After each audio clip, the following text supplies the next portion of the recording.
My mother-in-law broke into our house and destroyed my wedding dress while I was at work. The worst part is my husband helped her plan it. When I confronted them both, she said I deserved it for being a bad wife, and he still took her side. My husband Jonathan, 31M, and I, 28F, have been married for 3 years. His mother Grace, 56F, has always been difficult, but what happened last week crossed every line I thought existed. Let me give you some background first. Jonathan and I met in college and dated for 4 years before getting married. His mother Grace never liked me from the start. When we first started dating, she would make comments about how I wasn't good enough for her son. She told Jonathan I was too independent and that I would never make a good wife. During our engagement, she tried to convince him to call off the wedding multiple times. She said things like I was only marrying him for his money, which was ridiculous because we both work similar jobs and make about the same amount. The wedding planning was a nightmare because of her. She wanted to control every detail and threw tantrums when we didn't do what she wanted. She insisted on inviting her entire extended family, most of whom Jonathan barely knew. She also demanded that her best friend's daughter be one of my bridesmaids instead of my college roommate. When I said no, she didn't speak to us for 2 months. Jonathan always took her side during these fights, saying I needed to understand that she just wanted to be involved. After we got married, things got worse instead of better. She would show up at our house unannounced and let herself in with the spare key Jonathan had given her. I came home from work several times to find her rearranging our furniture or doing our laundry. When I told Jonathan this made me uncomfortable, he said his mom was just trying to help and that I should be grateful. She would also call him multiple times a day, sometimes even during our date nights or when we were spending time together. The breaking point came about 6 months ago when Grace started spreading rumors about me to Jonathan's family. She told his aunts and cousins that I was preventing Jonathan from visiting her and that I was trying to turn him against his own mother. None of this was true. I never stopped Jonathan from seeing his mother. I just asked that she call before coming over and respect our privacy as a married couple. But Grace twisted everything to make me look like the villain. Things escalated when Jonathan's cousin Phoebe, 29F, got engaged last month. Grace immediately started comparing Phoebe's relationship to ours, telling anyone who would listen that Phoebe was a much better partner than I was.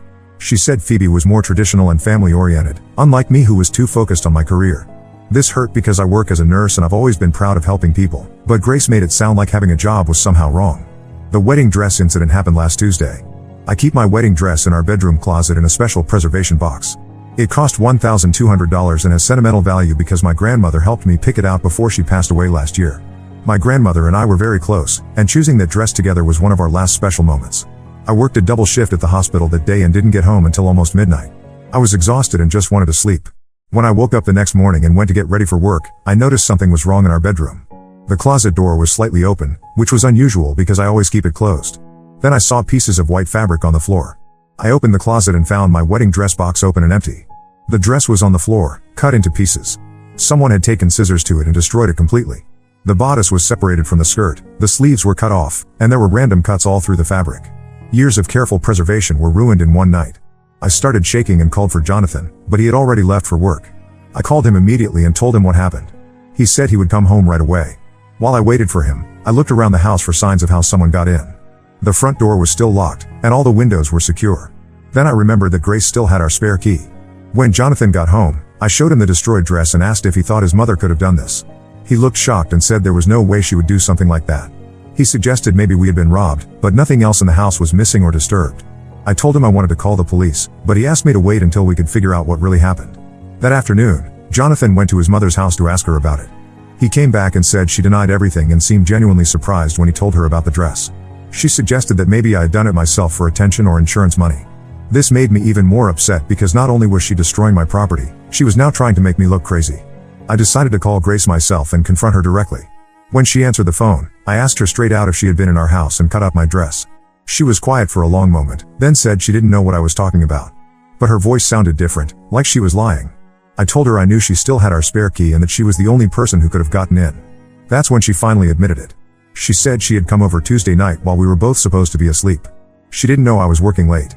She said she cut up the dress because she was tired of me acting like I was better than everyone else and that the dress represented everything wrong with our marriage. She said I had never deserved to wear such a beautiful dress because I wasn't a good enough wife for her son. I couldn't believe what I was hearing. She had broken into our house and destroyed something that meant everything to me, and she was acting like I somehow deserved it. I asked her how she could justify destroying something that belonged to someone else, especially something with such sentimental value. She said maybe now I would understand how she felt when I married her son and ruined their close relationship.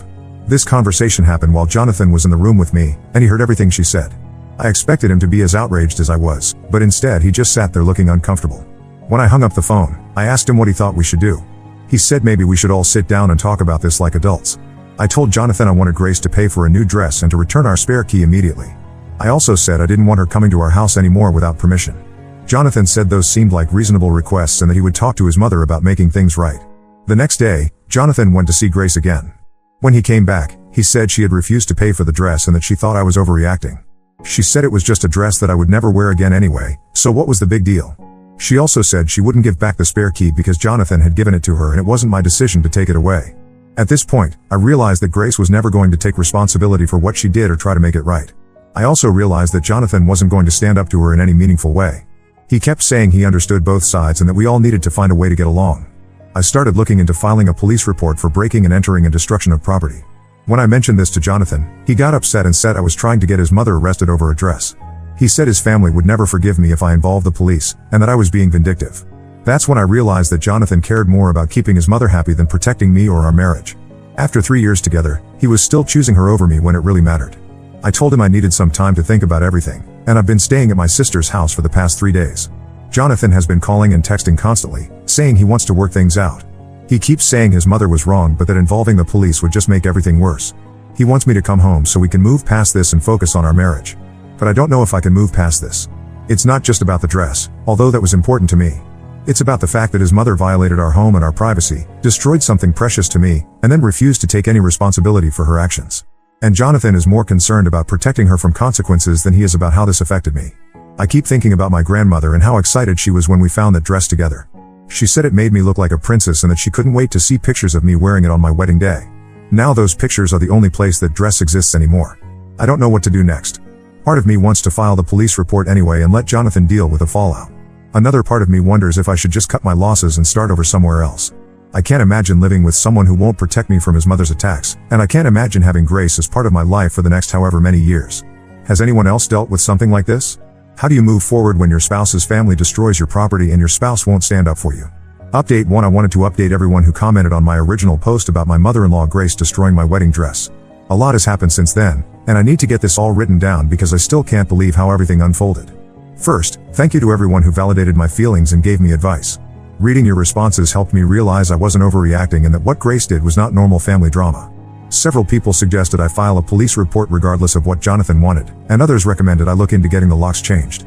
I wish I had listened to that second piece of advice sooner. After staying at my sister's house for a week, I decided to go back home and try to work things out with Jonathan.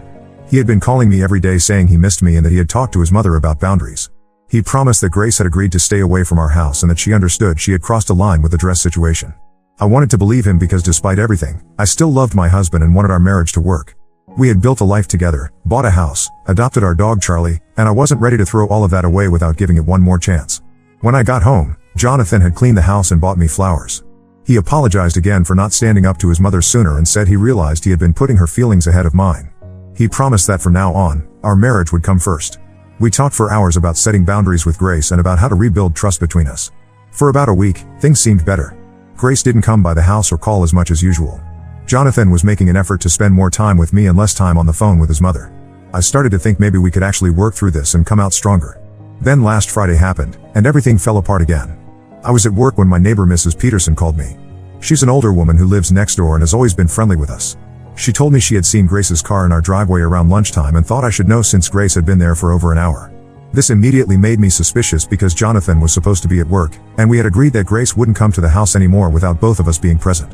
I tried calling Jonathan, but his phone went straight to voicemail. I was in the middle of a busy shift and couldn't leave right away, but I kept trying to reach him throughout the afternoon.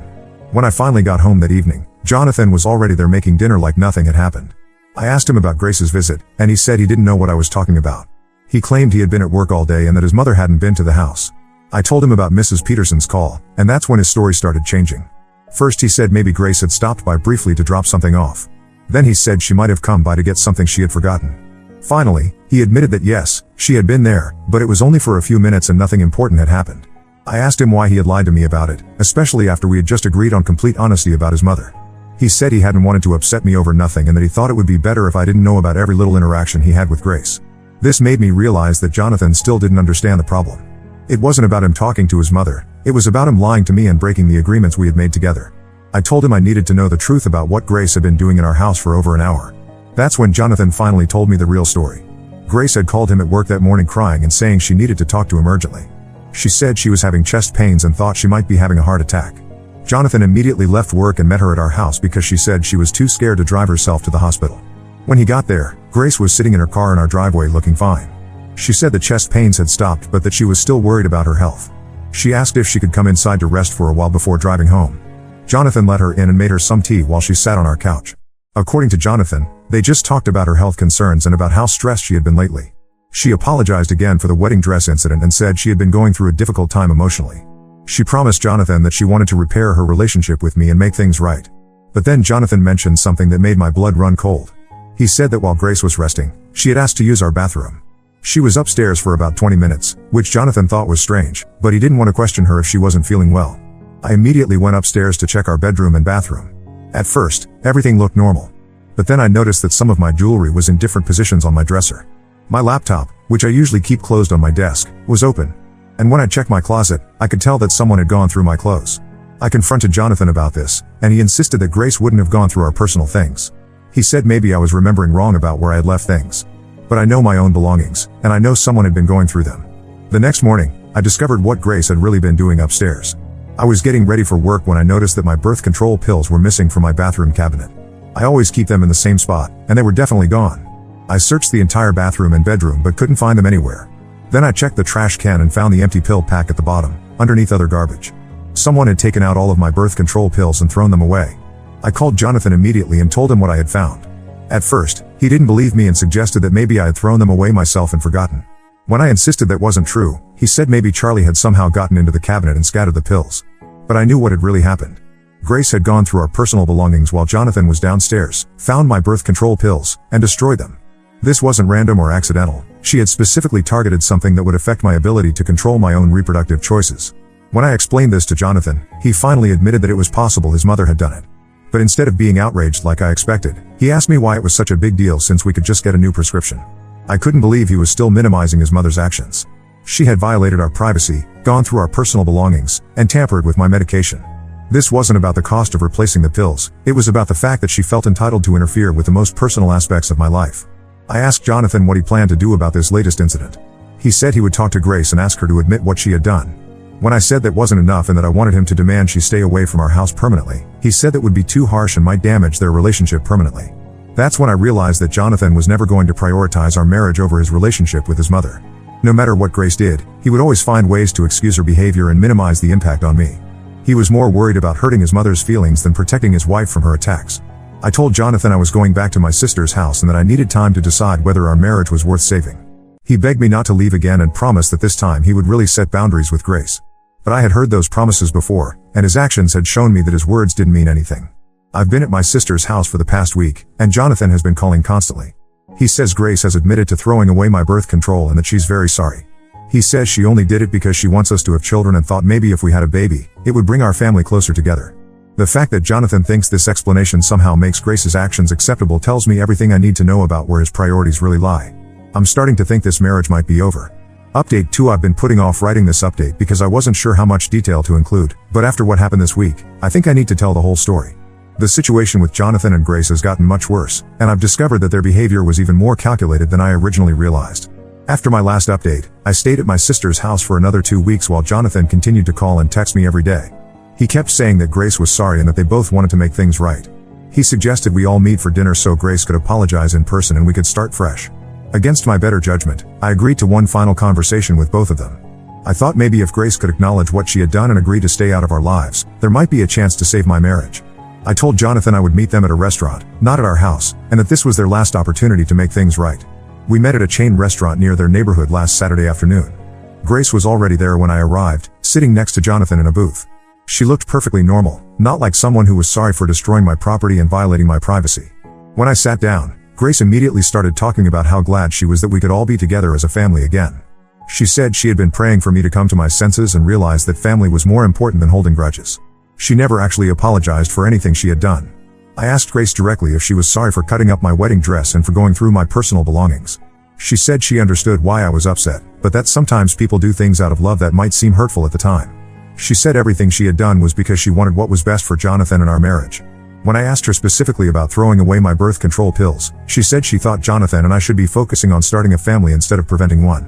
She said most women our age were already mothers and that I was being selfish by putting my career ahead of giving Jonathan children. I pointed out that whether or not Jonathan and I had children was none of her business and that she had no right to interfere with my medical decisions.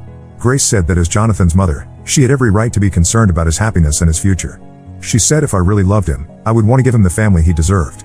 Jonathan sat there through this entire conversation without saying a word to defend me or correct his mother. When I asked him directly if he agreed with what Grace was saying, he said he just wanted everyone to get along and that we should focus on moving forward instead of rehashing the past.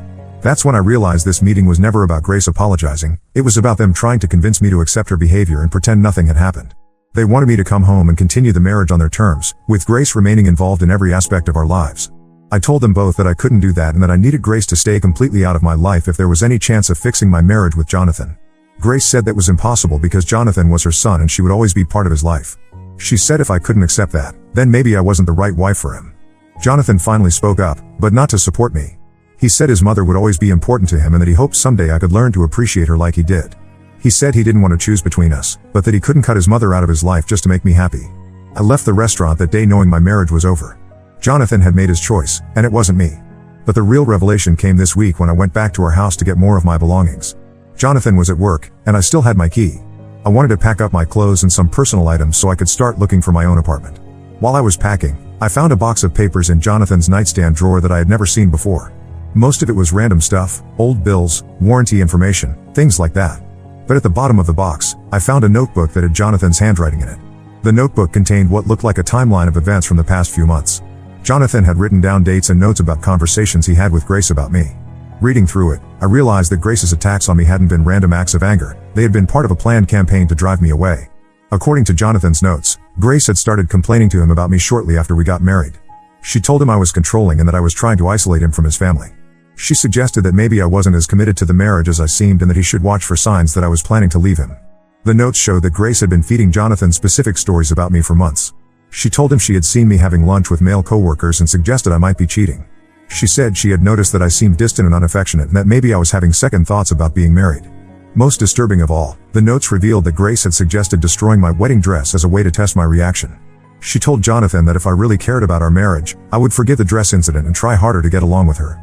But if I made a big deal about it, that would prove I cared more about material things than about family. The birth control incident had also been planned. Grace had convinced Jonathan that if we had a baby, it would strengthen our marriage and give me something to focus on besides my complaints about her. She suggested that maybe I needed a little push to realize that motherhood was more important than my career. What made this discovery even worse was that Jonathan had been documenting these conversations in detail, which meant he was actively participating in Grace's schemes against me. He wasn't just a passive victim of his mother's manipulation, he was helping her plan ways to control and manipulate me. The final entry in the notebook was dated the day before our restaurant meeting. Jonathan had written that Grace thought the dinner was a good opportunity to make me understand that she would always be part of our lives. If I couldn't accept that, then it would be better for everyone if I left permanently. Reading those notes, I realized that the past several months of my life had been orchestrated by my husband and his mother. They had been working together to make me feel crazy, isolated, and wrong about everything. When their subtle manipulation didn't work, they escalated to destroying my property and violating my privacy. I took pictures of every page in that notebook with my phone, then put it back where I found it. I finished packing my things and left our house for what I knew would be the last time. That evening, I sent Jonathan a text message telling him I had found his notebook and that I knew about his collaboration with Grace. I told him I was filing for divorce and that he shouldn't contact me anymore except through lawyers. Jonathan called me immediately, but I didn't answer. He left several voicemails saying the notebook didn't mean what I thought it meant and that he had only been trying to understand his mother's concerns about our marriage. He said he loved me and that everything he had done was because he wanted our marriage to work. But I was done listening to his explanations and excuses. For months, he had been pretending to be caught in the middle between me and his mother, when in reality he had been working with her against me the entire time. I met with a divorce lawyer yesterday, and she said I have a strong case for emotional abuse and destruction of property. She also said the notebook could be important evidence if Grace's harassment continues after the divorce. I'm staying with my sister while I look for my own place. It's been hard starting over, but also liberating to be away from the constant stress and manipulation. I finally feel like I can make decisions based on what's best for me instead of constantly trying to manage other people's emotions and schemes. Jonathan has been trying to contact me through mutual friends and family members, but I've asked everyone not to pass along his messages. I'm ready to close this chapter of my life and move forward without him or Grace in it. Update 3: This will be my final update on this situation. The divorce proceedings have been moving forward, and I wanted to share what happened during the final confrontation with Jonathan and Grace before I close this chapter completely. 3 weeks ago, Jonathan showed up at my sister's house unannounced. I wasn't there at the time, but my sister Katie told him I didn't want to see him and asked him to leave. He refused and said he needed to talk to me about some important information regarding our divorce. Katie called me at work to let me know Jonathan was there and wouldn't leave. I told her to call the police if he didn't go away, but she said he seemed calm and that maybe I should hear what he had to say. Against my better judgment, I agreed to come home and listen to whatever he wanted to tell me. When I got there, Jonathan was sitting in Katie's living room looking terrible. He had lost weight and looked like he hadn't been sleeping well. He immediately started apologizing and saying he had made huge mistakes. He said he had been thinking about everything that happened and realized how wrong he had been. Jonathan told me that after I left, Grace had been calling him multiple times every day to complain about the divorce. She kept saying it was all my fault for being too sensitive and that Jonathan should find a new wife who would appreciate having such a caring mother-in-law. She also started pressuring him to fight the divorce and try to get me to come back. According to Jonathan, Grace's constant criticism finally made him realize how controlling and manipulative she had always been. He said he had been so used to her behavior his entire life that he didn't recognize it as abnormal until he started seeing it affect our marriage. Jonathan said he had decided to go to counseling to work on setting boundaries with his mother. He claimed he understood now that his first loyalty should have been to me and our marriage, not to keeping Grace happy. He begged me to give him another chance to prove he could change. I listened to everything Jonathan said, but I didn't believe him. He had made similar promises before, and his actions had never matched his words. I told him it was too late for counseling and second chances. Too much damage had been done for me to ever trust him again. That's when Jonathan told me the real reason he had come to see me. He said Grace had been talking about doing something to interfere with our divorce proceedings. She had been asking questions about my lawyer and about what kind of settlement I might get. She also mentioned that she knew where I was staying and that maybe she should pay me a visit to convince me to be more reasonable. Jonathan said he was worried about what his mother might do and that he wanted to warn me to be careful. He also said he had finally told Grace that their relationship was over if she didn't stop interfering in his life, but he wasn't sure she believed him. I thanked Jonathan for the warning, but I told him this conversation didn't change anything between us. The divorce was still moving forward, and I still didn't want him in my life. I asked him to leave and not contact me again. After Jonathan left, I called my lawyer to tell her about Grace's potential plans to interfere with the divorce. She advised me to document any contact Grace tried to make and to call the police immediately if she showed up at Katie's house or my workplace. I didn't have to wait long. 2 days later, Grace appeared at the hospital where I work. She came to the nurse's station during my shift and asked to speak with me privately. My supervisor happened to be nearby and asked Grace if she was a patient or family member. When Grace said no, my supervisor told her she couldn't be in the patient care area without authorization. Grace became agitated and started talking loudly about how I was her daughter-in-law and that she had important family business to discuss with me. She said I was destroying her son's life and that someone needed to talk sense into me before I made a terrible mistake. Security was called when Grace refused to leave the unit. She kept saying she just needed 5 minutes to explain everything to me and that I would understand once I heard her side of the story. The security guards had to escort her out of the building while she was still talking about how ungrateful and selfish I was being. My supervisor filed an incident report about Grace's visit, and I gave a copy to my lawyer. We used this incident as evidence that Grace was harassing me and potentially interfering with my ability to work. My lawyer sent Grace a cease and desist letter warning her to stay away from me and my workplace. The letter must have made an impression because Grace hired her own lawyer.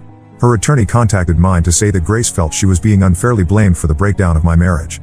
Grace wanted it on record that she had always tried to have a good relationship with me and that she was hurt by my accusations against her. Grace's lawyer also claimed that Jonathan's notebook was being taken out of context and that the conversations documented in it were just a concerned mother trying to help her son work through marital problems. They said Grace never intended to cause any harm and that she was willing to apologize if that would help resolve the situation. My lawyer responded that Grace's apologies weren't sufficient given the pattern of harassment and property destruction. We made it clear that I wanted no contact with Grace going forward and that any further interference would result in additional legal action. The divorce was finalized last week.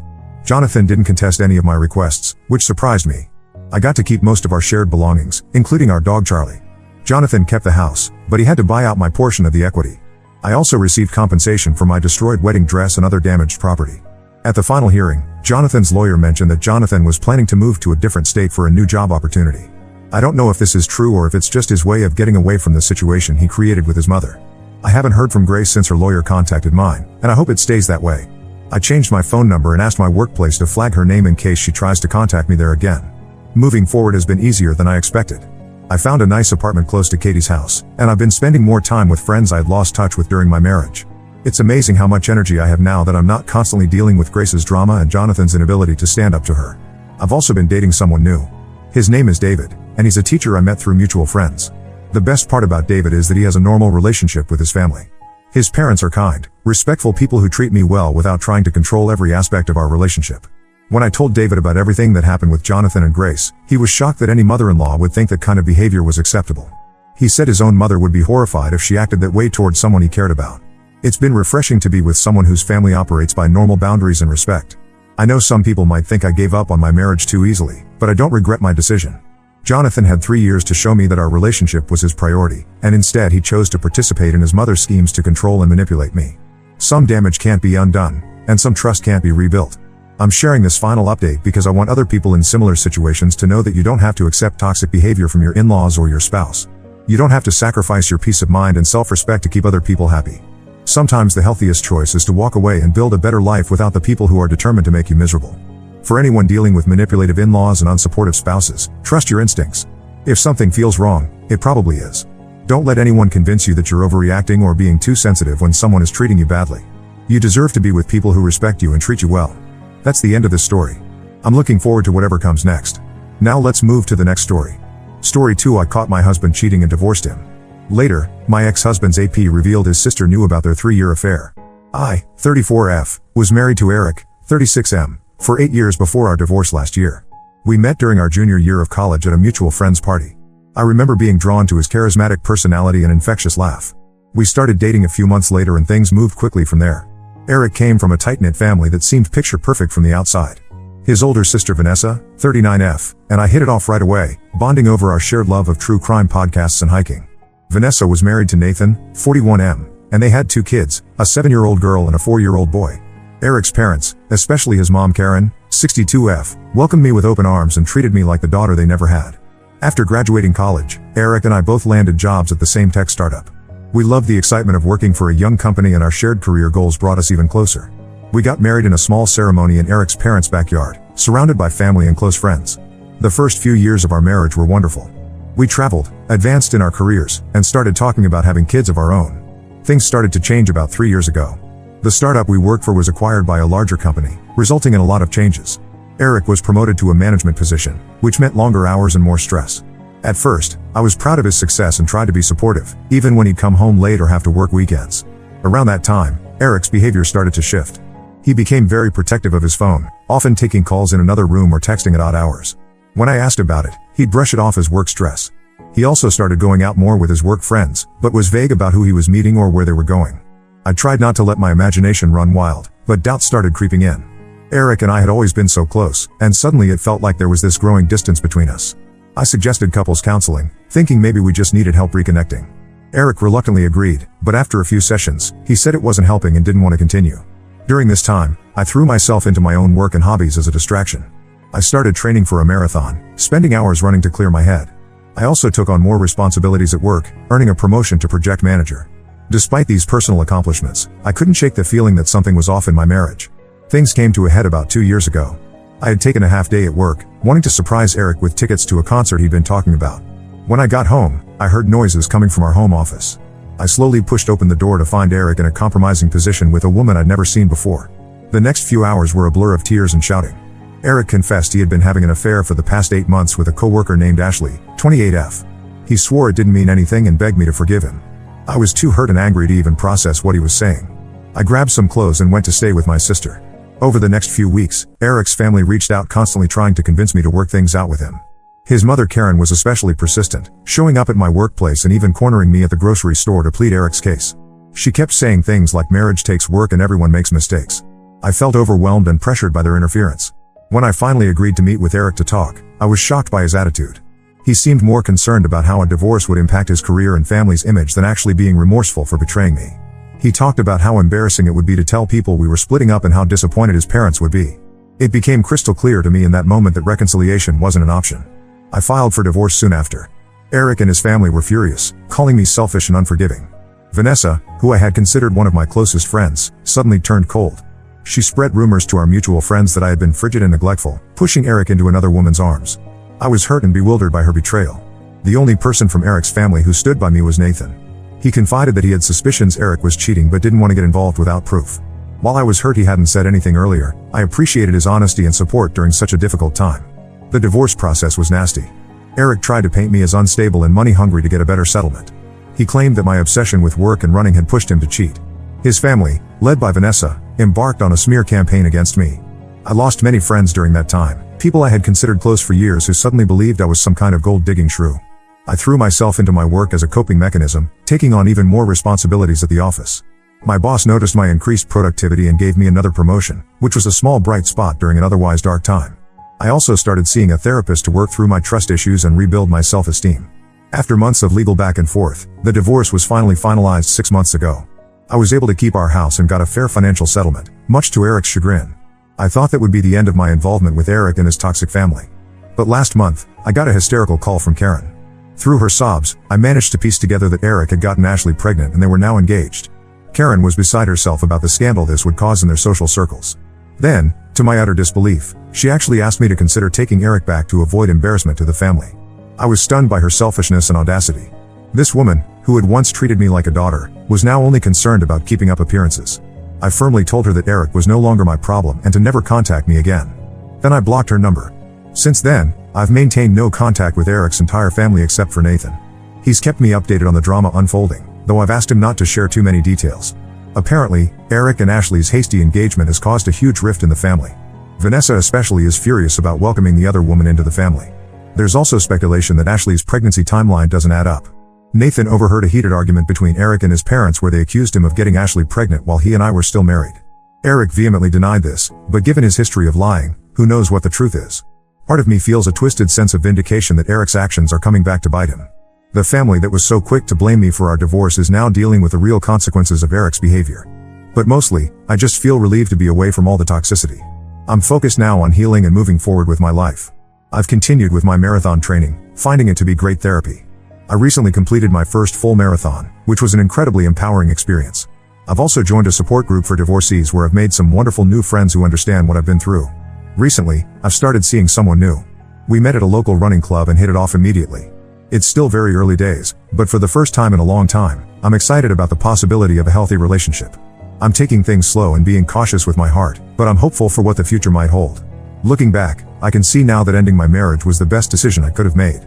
As painful as the process was, it freed me from a relationship built on lies and a family that valued appearances over honesty. I'm proud of myself for having the strength to walk away and start over. Whatever challenges come next, I know I have the resilience to face them. Update 1. It's been about a month since my last post and unfortunately, the drama with my ex and his family has continued to unfold.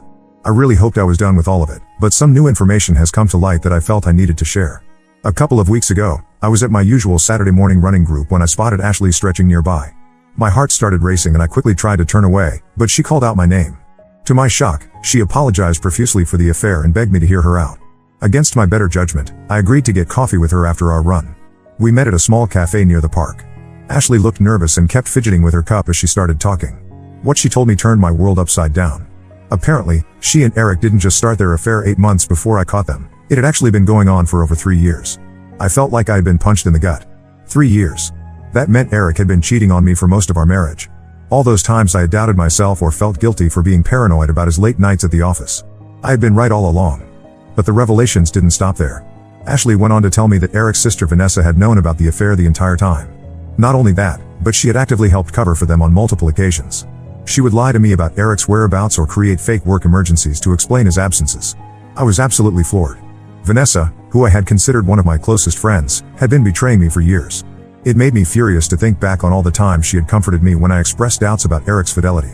All the while, she knew exactly what was going on. Ashley explained that she had only recently found out about Vanessa's involvement. Apparently, Vanessa had caught them together early in the affair. Instead of telling me or confronting Eric, she agreed to keep it secret to protect the family. Ashley said this revelation, along with finding out she was pregnant, made her realize how toxic Eric and his family were. She went on to tell me that she had broken things off with Eric and moved back home to be with her parents. The pregnancy had been unplanned and she was still deciding what to do. She apologized again for her role in hurting me and said she hoped that by telling me the truth, she could begin to make amends. I left that coffee meeting in a complete daze. My mind was reeling from everything I had learned. Part of me wanted to confront Vanessa and the rest of Eric's family about their deception. But another part just wanted to wash my hands of all of them for good. For the next few days, I went back and forth on what to do with this information. I barely slept, replaying conversations and events from the past few years, seeing them in a whole new light with the knowledge I now had. After much deliberation, I decided to reach out to Nathan. Regardless of my feelings towards Vanessa, I felt he deserved to know the truth about his wife's involvement in Eric's affair. We met for coffee and I told him everything Ashley had revealed. Nathan was devastated. He had no idea Vanessa had kept such a huge secret from him for years. He kept shaking his head, muttering that he couldn't believe it. At one point, he broke down crying, saying he felt like his entire marriage had been built on lies.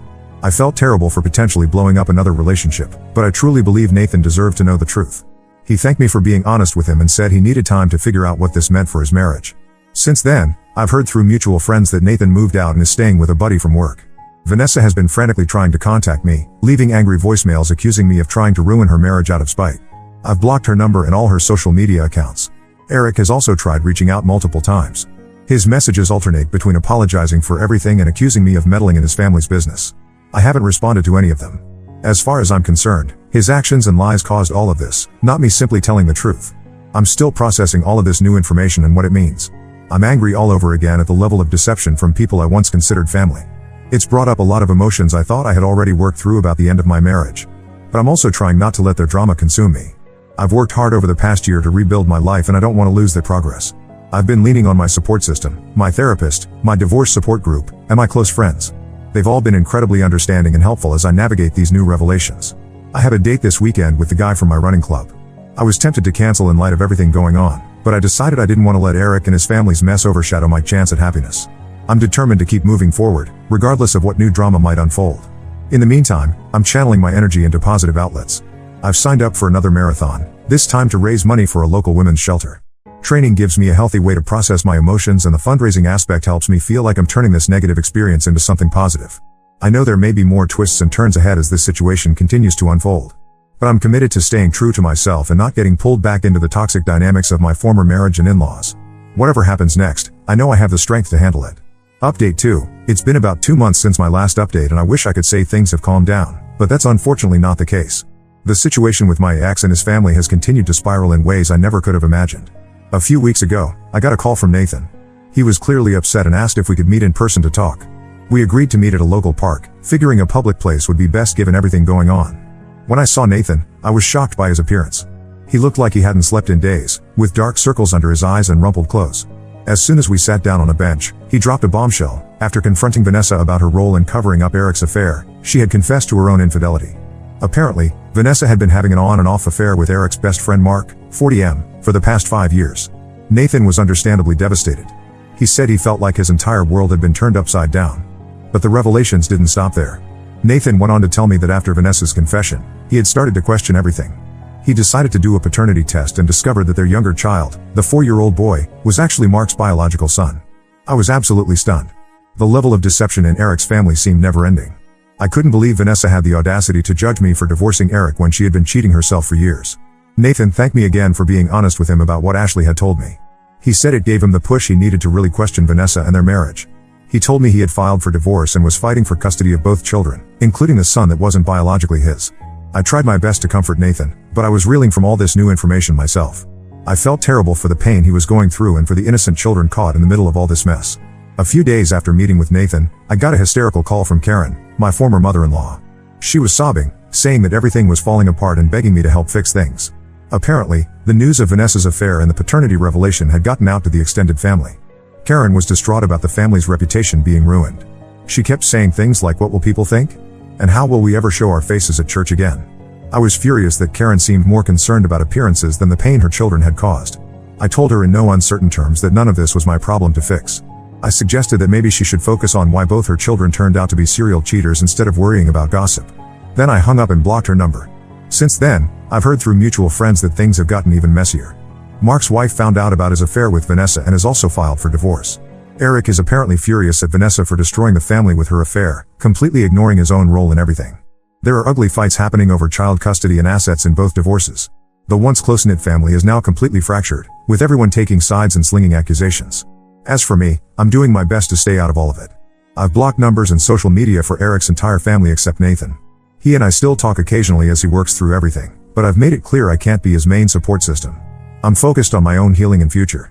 The guy I've been seeing from my running club asked me to be exclusive last week and things are going really well. We're taking things slow, but for the first time in a long time, I'm excited about what the future might hold. This whole situation has been a stark reminder of why I'm better off without Eric and his family in my life. While I never wish this level of pain and drama on anyone, I can't help but feel that karma has finally caught up with them all. Update 3. It's been about 6 months since my last update and I'm happy to say that things have finally started to settle down. I haven't had any direct contact with Eric or his family in months, but I've heard bits and pieces through Nathan and mutual acquaintances. The divorces between Nathan and Vanessa, as well as Mark and his wife, have been finalized. There was a lot of ugliness around custody arrangements and asset division, but it seems like things are finally resolved legally at least. Nathan got primary custody of both kids, including the son that isn't biologically his. He told me he couldn't imagine not being a father to the boy he's raised for 4 years, regardless of DNA. I have a lot of respect for Nathan and how he's handled this whole situation. Eric and Ashley's relationship imploded spectacularly.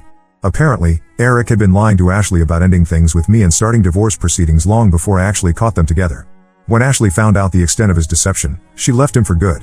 Their baby was born a few months ago and Ashley has full custody. Eric is apparently fighting for visitation rights, but Ashley is reluctant given his history of lying. I ran into Karen at the grocery store last week. It was incredibly awkward, but she actually apologized for how she had treated me during and after the divorce. She said going through everything with Vanessa had opened her eyes to how unfairly she had judged me for leaving Eric. I appreciated the apology but made it clear I wasn't interested in rekindling any kind of relationship. As for me, I'm doing really well. My boyfriend and I recently moved in together and things are great. I've continued with my running, completing 2 more marathons in the past 6 months. I've also started volunteering at a local women's shelter, which has been incredibly rewarding. I've done a lot of healing work in therapy and feel like I've finally put the whole mess with Eric behind me. I'm grateful for the life lessons I've learned through all of this, as painful as they were at the time. I've grown so much as a person and have a much clearer sense of my own worth and what I deserve in a relationship. I'm sharing this final update mostly for closure. I don't anticipate having any more involvement or updates about Eric and his family's drama. I'm looking forward to the next chapter of my life and focusing on my own happiness. Thank you to everyone who offered support and advice throughout this crazy journey. Here's to new beginnings and leaving toxic relationships in the past.